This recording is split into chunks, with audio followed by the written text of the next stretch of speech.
দেশে বেশ কিছুদিন ধরে প্রায় প্রতিদিনই বজ্রপাতের ঘটনা ঘটছে।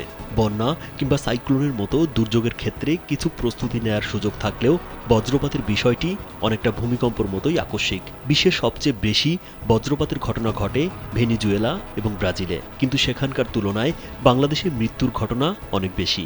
কারণ খোলা স্থানে মানুষের কাজ করা এবং বজ্রপাতের বিষয়ে তাদের সচেতনতা খুবই কম।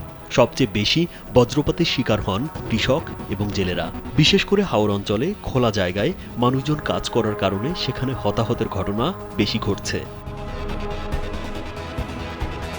গেল বুধবার দেশের বিভিন্ন জেলায় বজ্রপাতে অন্তত ২০ জনের বেশি মানুষ প্রাণ হারিয়েছেন। বিশেষজ্ঞরা বলছেন, দক্ষিণ এশিয়ার যে দেশগুলোতে বজ্রপাতের প্রবণতা বেশি তার মধ্যে রয়েছে বাংলাদেশও। কিন্তু এর কারণ কি? বাংলাদেশে বজ্রপাতের মূল কারণ ভৌগোলিক অবস্থান। একদিকে বঙ্গোপসাগর, এরপরই ভারত মহাসাগর। সেখান থেকে গরম আর আর্দ্র বাতাস আসছে।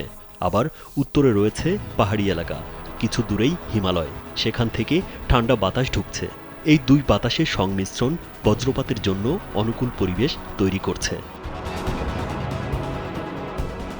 আবার শীতের পর একদিকে বঙ্গোপসাগর থেকে উষ্ণ বাতাস আসতে শুরু করে, অন্যদিকে হিমালয় থেকে আসে ঠান্ডা বাতাস। দক্ষিণের গরম আর উত্তরের ঠান্ডায় অস্থিতিশীল বাতাস তৈরি হয়, আর এর থেকে তৈরি হয় বজ্রমেঘের। এরকম একটি মেঘের সঙ্গে আরেকটি মেঘের ঘর্ষণে বজ্রের সৃষ্টি হয়।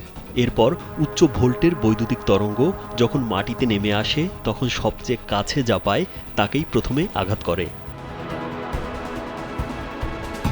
উদাহরণস্বরূপ বলা যায়, বজ্রপাতের সময় যদি একজন মানুষ একটি গাছের পাশে দাঁড়ায়, তাহলে ওই গাছের ওপর প্রথমে বজ্রপাত ঘটবে।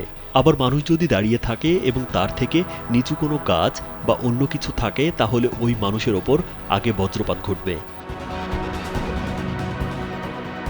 গেল কয়েক দশকে বড় বড় গাছ কেটে ফেলার কারণে হতাহতের ঘটনা বেশি ঘটছে বলে জানিয়েছেন গবেষকরা। বর্তমানে বজ্রপাতের ক্ষয়ক্ষতি ঠেকানোর লক্ষ্যে দেশবাসীকে আগাম সতর্কবার্তা দিতে দেশের ৮টি স্থানে পরীক্ষামূলকভাবে বজ্রপাত চিহ্নিতকরণ যন্ত্র বা লাইটনিং ডিটেকটিভ সেন্সর বসিয়েছে দুর্যোগ ব্যবস্থাপনা ও ত্রাণ মন্ত্রণালয়। যুক্তরাষ্ট্র থেকে এই ৮টি ডিটেকটিভ সেন্সরের যন্ত্রপাতি কেনা হয়েছে। ঢাকায় আবহাওয়া অধিদপ্তরের প্রধান কার্যালয়, ময়মনসিংহ, সিলেট, পঞ্চগড়, নওগাঁ, খুলনা, পটুয়াখালী এবং চট্টগ্রামে এই সেন্সর বসানো হয়েছে।